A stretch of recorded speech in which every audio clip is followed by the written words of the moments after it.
तो Indian post के अंदर जब भी आप अपने पैसे को विड्रॉल करने जाते हो तो आपको इस तरह का एक स्लिप दिया जाता है। तो इस स्लिप को किस तरह से आप स्टेप बाय स्टेप फिलअप करके आप अपने अकाउंट के अंदर से पैसे विड्रॉल कर सकते हो, उसका पूरा प्रोसेस मैं आपको इस वीडियो के अंदर बताऊंगा। बस इतने ही नहीं, अगर आप खुद पोस्ट ऑफिस के अंदर नहीं जा सकते हो, आप अपने घर के किसी मेंबर को भेजे हो, तो उस टाइम पे आप इस फॉर्म को किस तरह से फिलअप कर सकते हो, उसका भी पूरा प्रोसेस मैं आपको इस वीडियो के अंदर बताऊंगा। तो वीडियो काफी ज्यादा इंटरेस्टिंग होने वाला है, तो वीडियो को आप बिल्कुल भी स्किप किए बगैर लास्ट तक देखिएगा। तो मैं आपको यहाँ पे समझने के लिए यहाँ पे मैं इस फॉर्म को पहले से फिलअप कर लिया ताकि मैं आपको कम से कम टाइम पे आपको समझा सकूं। तो सबसे पहले आपको जो करना पड़ेगा, ऊपर की तरफ सबसे पहले है पोस्ट ऑफिस नेम। तो आपकी जो पोस्ट ऑफिस के नाम है वो नाम को आपको यहाँ पे लिख देना है, आपको आपकी पासबुक के ऊपर मिल जाएगा। उसके बाद जिस डेट को आप यहाँ पे पैसे को विड्रॉल करने जाते हो वो जो डेट है वो डेट को आपको यहाँ पे लिखना है। उसके बाद आपको यहाँ पे आपकी अकाउंट टाइप कौन सा है, सेविंग है, आरडी है, या फिर बहुत सी ऐसी पोस्ट ऑफिस की स्कीम वाला अकाउंट है।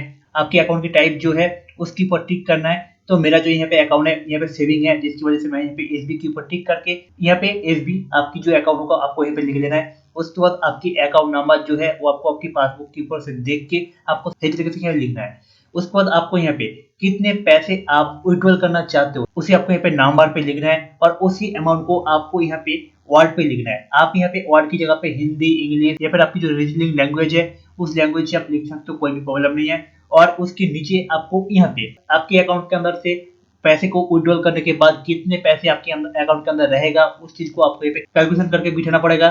जैसे कि मैं यहाँ पे अपने अकाउंट के अंदर से 2,000 रुपए निकलवाने के बाद 10,000 रुपए पड़ा रहेगा, तो मैं यहाँ पे 10,000 रुपए यहाँ पे लिख दिया है। उसके बाद जिसके नाम की अकाउंट है उसको यहाँ पे सिग्नेचर करना पड़ेगा पैसे को विड्रॉल करवाने के लिए। तो यहाँ पे सिग्नेचर करने के बाद आपकी जो मोबाइल नंबर है वो लिख देना, आपकी जो पैन नंबर है लिख देना, आपकी जो आधार नंबर है लिख देना। उसके बाद यहाँ पे आ जाता है मैसेंजर। जैसे कि मैंने आपको थोड़ी देर पहले बताया था, अगर आप किसी भी काम की वजह से आप पोस्ट ऑफिस के अंदर खुद जाके पैसे को विड्रॉल नहीं कर पाते हो तो उस टाइम पे ये जो ऑप्शन है इसे आपको यूज करना पड़ता है। तो इसके बारे में मैं आपको थोड़ी देर में बताता हूँ। तो आप इस तरफ आ जाते हैं, तो आपको ऊपर की तरफ ये जो पार्ट है इसको आपको नहीं फिलअप करना है। यहाँ पे नीचे की तरफ जो है यहाँ पे आप कितने पैसे को विड्रॉल कर रहे हो सबसे पहले यहाँ पे आपको नंबर पे लिखना है। उसके बाद आप जिस लैंग्वेज पे उसे वर्ड पे लिखे थे उसी अमाउंट को आपको यहाँ पे उस लैंग्वेज पे लिख देना है। जैसे कि मैंने आपको बताया था, हिंदी, इंग्लिश या फिर अदर्स कोई भी लैंग्वेज से आप लिख सकते हो। उसके बाद आपको यहाँ पे नीचे की तरफ सिग्नेचर करना है और यहाँ पे डेट लिखना है। डेट लिखने के बाद अब अपनी इस स्लिप के साथ साथ आपकी जो पोस्ट ऑफिस की जो पासबुक है उसको पोस्ट ऑफिस की कैश काउंटर के अंदर डिपॉजिट करने के बाद आपके अकाउंट के अंदर से पैसे को विड्रॉल करके आपकी जो पासबुक है उसे अप टू डेट करके आपको दिया जाएगा। तो ये तो है अगर आप अपने अकाउंट के अंदर खुद जाते हो पैसे को विड्रॉल करने के लिए। अगर आप यहाँ पे किसी दूसरे को भेजे हो अपने अकाउंट के अंदर से पैसे को विड्रॉल करने के लिए, तो उस टाइम पे यहाँ पे नीचे की तरफ जो ऑप्शन मैंने आपको थोड़ी देर पहले ही बताऊंगा वो कहा था, जैसे कि है मैसेंजर। तो जिनका अकाउंट है उन्हीं को इस तरफ ये जो पार्ट है इसको फिलअप करना पड़ेगा। यहाँ पे मैसेंजर की जगह पे आप जिस पर्सन को भेजे हो पैसे को विड्रॉल करने के लिए उसकी उसका जो नेम है आपको यहाँ पे लिखना है। उसके बाद आप यहाँ पे जिसे मैसेंजर के रूप में भेजे हो उसको इसके नाम के नीचे की तरफ सिग्नेचर करना है। और इस तरफ ये जो पार्ट है इस पार्ट को उस टाइम पे जो मैसेंजर जिसे आपने पैसे को विड्रॉल करने के लिए भेजे हो उसे इस पार्ट को फिलअप करना पड़ेगा।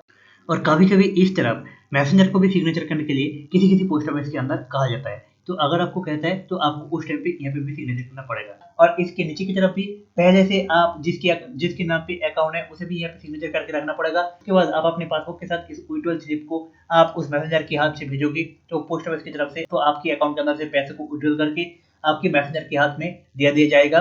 तो ये था पूरा प्रोसेस कि आप किस तरह से आप अपने पोस्ट ऑफिस वाला अकाउंट के अंदर से आप अपने पैसों को कैसे विड्रॉल कर सकते हो। और इसके अलावा आपके मन में इस टॉपिक को लेकर कोई भी ऐसे सवाल है तो आप नीचे बेझिझक कमेंट बॉक्स में करके पूछ सकते हो। मैं कोशिश करूंगा बहुत ही जल्द आपकी टॉपिक के ऊपर एक डेडिकेटेड वीडियो बनाने का या फिर आपकी सवाल के जवाब आपको बहुत जल्द देने का। तो पोस्ट ऑफिस के अलावा तो इंडिया के अंदर जितने भी पॉपुलर बैंक है आपकी अकाउंट है उन सभी बैंक के अंदर से किसी भी बैंक के अंदर आपकी अकाउंट है और आप चाहते हो कि आप उस बैंक के अंदर से डिपॉजिट और विड्रॉल वाला जो फॉर्म है उसे आप किस तरह से फिलअप कर सकते हो ये आप जानना चाहते हो, तो उन सभी टॉपिक के ऊपर एक एक करके वीडियो बना के मैं अपनी इसी चैनल के अंदर डाल के रखा है।